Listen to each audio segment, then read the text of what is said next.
Assalamualaikum warahmatullahi wabarakatuh. Waalaikumsalam warahmatullahi wabarakatuh. Baik, di sini kami dari kelompok 6 akan mempresentasikan hasil dari desain kami.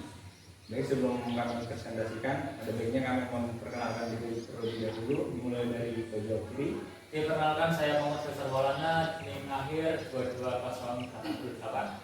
Baik, nama saya Yan Satria Rizky Ardiansyah dengan NIM akhir 22152.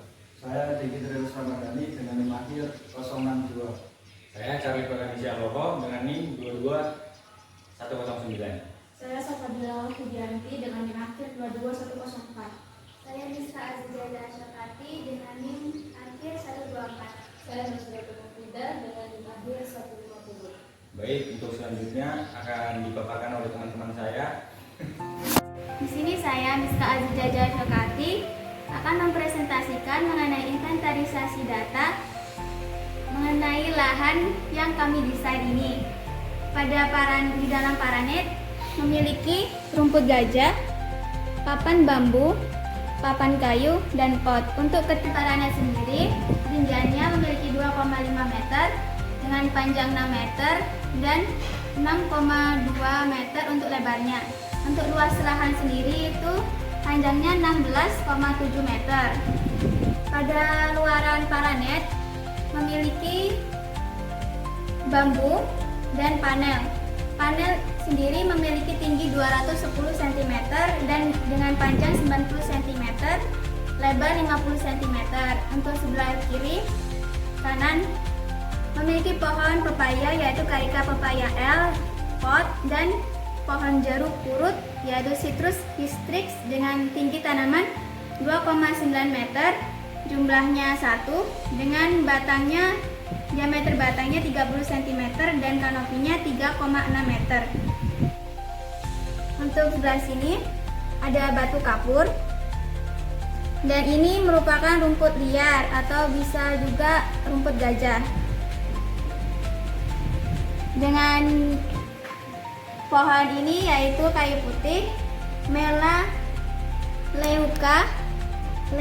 denata dengan jumlah 3, tinggi tanaman 6,8 cm, diameter batangnya 80 cm, diameter kanopi 11,6.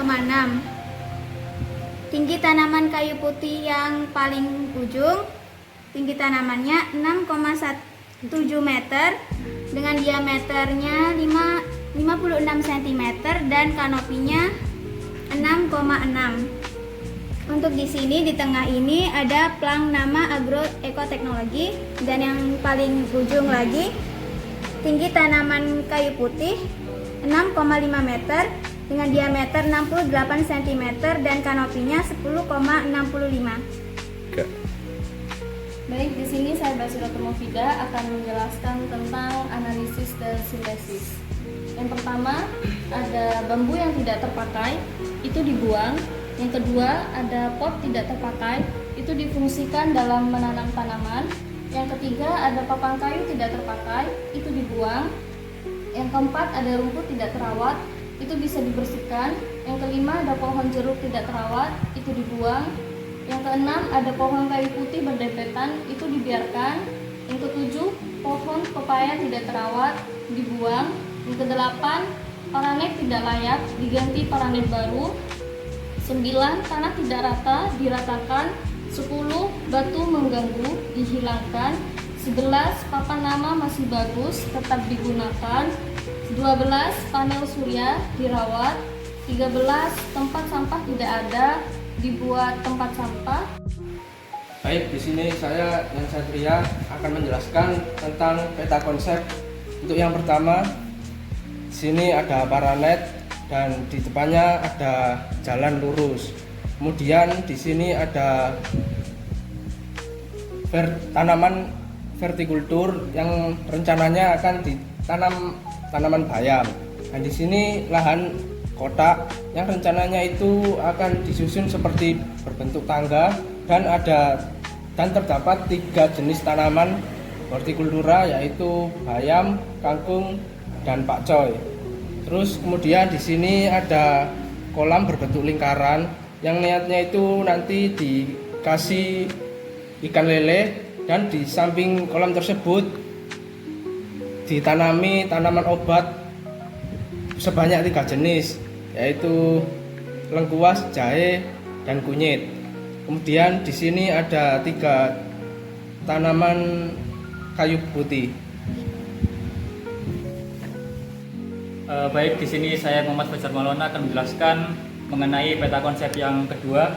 Di sini masih sama seperti yang pertama tadi, ada tanaman kayu putih yang 1, kedua, dan 3. Akan tetapi tanaman dari jeruk purutnya kami hapus, tapi kami ganti menjadi kotak seperti rak, dan nanti ditanami oleh tanaman hortikultura dan tanaman yang merambat seperti halnya tanaman sirih. Kemudian di tengahnya kami akan mengonsep seperti ada kerangka yang terbuat dari kayu, kemudian nanti tanaman sirihnya akan merambat di atasnya dan menjadi naungan. Kemudian yang samping ini akan kami buat seperti kotak di bawah, kemudian ditanami dengan tanaman hias seperti halnya lidah mertua. Kemudian yang samping ini kami akan membuat tanaman seperti taman yang nantinya akan kami konsep menjadi tanaman bonsai. Ketiganya seperti bonsai beringin. Kemudian dilingkari atau di sekelilingnya ada tanaman hias. Gak. Saya Diki Terus Ramadhani akan menjelaskan peta konsep pada gambar yang ketiga. Pada gambar yang ketiga, di mana untuk kayu putih kita tetapkan di 3 bagian tersebut. Terus untuk jalannya kita ambil pada sela kayu putih kedua dan ketiga dengan bentuk seperti huruf A yang melambangkan agroekoteknologi. Nah, terus samping jalan kita beri tanaman hias, di mana tanaman hias yang kami pilih sendiri yaitu bunga marigold, di mana dari fungsi bunga marigold tersebut dari sumber yang kami baca dapat mengusir hama. Terus pada bedengan 1, 2, 3, untuk bedengan yang pertama kita kasih tanaman horti pada 3 bedengan. Yang bedengan pertama sendiri kita tanami tanaman pakcoy. Untuk sisi sebelahnya juga sama. Terus bedengan kedua kita beri tanaman kangkung, dan bedengan pertama kita beri tanaman bayam merah.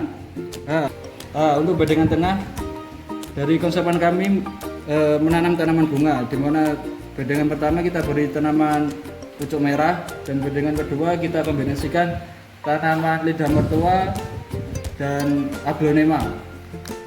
Cukup. Baik, di sini saya Satu Peganda Syalowa akan menjelaskan tentang peta konsep yang akhirnya kami pilih, yaitu peta konsep yang kedua, di mana kami memilih dengan mengombinasikan beberapa part atau bagian dari peta konsep yang lain. Seperti pada bagian peta yang kedua, itu kami menghilangkan bagian yang sisi kanan atau peta yang tadinya ada bunga bonsai dan di sekelilingnya ditanami tanaman hias. Kemudian di tengahnya tetap sama, dan di sisi kanan dan kiri merupakan tetap bagian yang sama, memiliki beberapa bedengan yang akhirnya 3. Baik, akhirnya kami melalui 3 peta konsep tersebut, kami memilih peta konsep yang kedua dengan kombinasi dari beberapa peta konsep yang lain. Hasilnya seperti ini, yang dimana sesuai dengan keterangan, yang pertama itu ada paranet, kemudian di paranet berada di sebelah sini, yang kemudian yang kedua ada naungan, di mana naungan tersebut didapatkan dengan cara menanam tanaman yang merambat seperti tanaman sirih yang nantinya akan ditanam di sisi sebelah pinggir atau mepet dengan pojok dari lahan. Kemudian nanti dibentuk tali atau kayu yang menyerupai kanopi yang nantinya akan dirambati oleh tanaman sirih tersebut. Nah, saya Salsabila Fedianti dengan akhir 22104 akan menjelaskan tentang side plan, yaitu di bagian sini terdapat palem hias dengan ukuran maksimal kanopi 1 meter. Kemudian di bagian sini yaitu ada tanaman bayam hijau dengan ukuran maksimal kanopi 50 cm. Begitu juga dengan tanaman bayam merah di mana dengan luas kanopi maksimal 50 cm.